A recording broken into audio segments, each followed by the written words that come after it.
Tutorial number 33.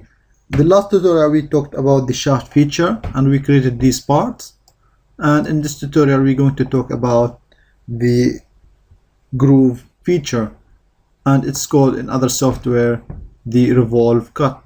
So basically it will work the same like the shaft, but it will make cut instead of solid part.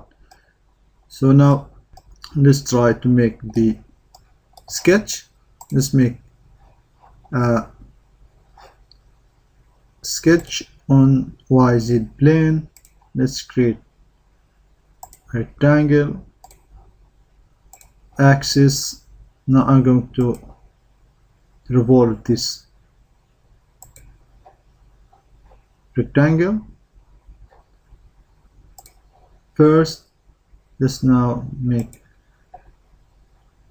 it, or it's okay. So now we have revolve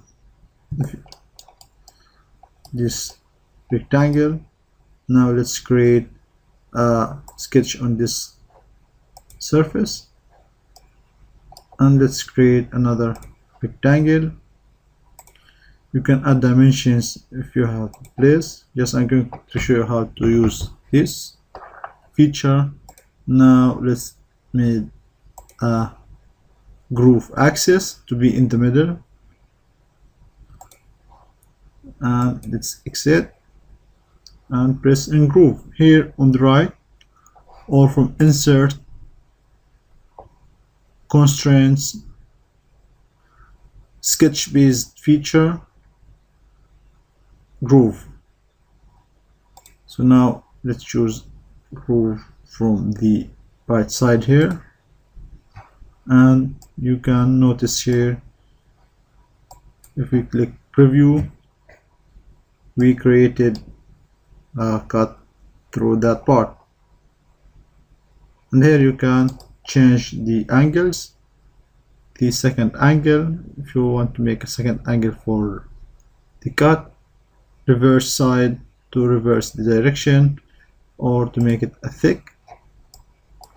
Let's click preview, and this is how it looks. So this is the major idea how to use the groove and revolve with one sketch, having the profile and the axis in the same sketch.